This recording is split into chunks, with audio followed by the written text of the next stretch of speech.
కాశ్మీర్లో జరిగిన ఉగ్రదాడులను కాశ్మీర్లో జరిగిన ఉగ్రదాడులను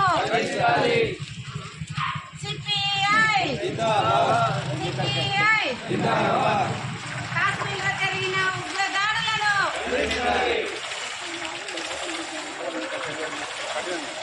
కాశ్మీర్లో దాడి జరిగిన ఉగ్రవాదుల్ని మొన్న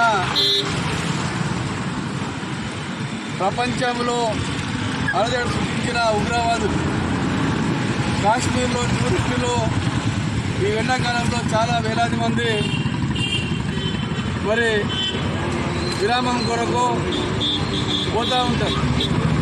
దేశ విదేశాల నుండి కూడా ప్రపంచ దేశాల నుండి కూడా కాశ్మీర్కు మరి టూరిస్ట్గా వస్తూ ఉంటారు, పోతూ ఉంటారు.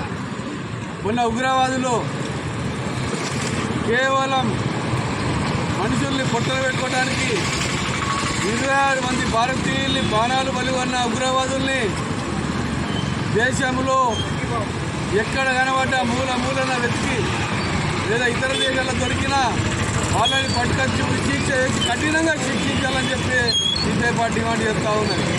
లేకపోతే ఈ భారతదేశంలో కేంద్ర ప్రభుత్వ నిర్లక్ష్యం వలన నిఘా విభాగం, పోలీస్ విభాగం, ఇంటెలిజెన్స్ విభాగం నిర్లక్ష్యం వలన ఇవాళ ఎన్ని ప్రాణాలు కోల్పోతూ ఉన్నాయి.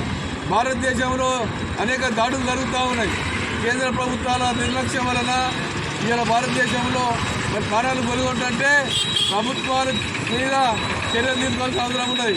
ప్రభుత్వాల నిర్లక్ష్యం వల్లనే ఈ దేశంలో దాడులు జరుగుతూ ఉన్నాయి. కాబట్టి వెంటనే నితీష్ కుమార్, చంద్రబాబు మీరు ఆలోచించి ప్రభుత్వం మీద మరి చర్యలు తీసుకోవడానికి, దాన్ని విడేయడానికి మీరు ప్రయత్నం చేస్తే నిజమైన దేశభక్తులు అంటారు. ఈ దేశంలో దాడి జరిగినందుకు అమిత్ షా కానీ, రాజ్నాథ్ సింగ్ కానీ, నరేంద్ర మోడీ గారు కానీ మరి దీనిపై రాజీనామా చేస్తేనే మీ భవిష్యత్తు ఉంటాయని చెప్పి తెలియజేస్తూ ఉన్నాం. ఇంత పెద్ద సంఘటన భారతదేశంలో టూరిస్టులపై ఎక్కడ జరగలేదు. ఇది తీవ్రమైన బీజేపీ పార్టీ ఖండిస్తూ ఉన్నది.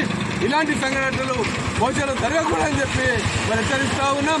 ప్రభుత్వాలు ఇంకా నిఘా విభాగం పెంచి మరి ప్రజలను రక్షించాల్సిన అవసరం, మరి ప్రజలకు రక్షణ కల్పించాల్సిన అవసరం ఉందని చెప్పి తెలియజేస్తా ఉన్నాం. కాశ్మీర్లో జరిగిన ఉగ్రదాడులను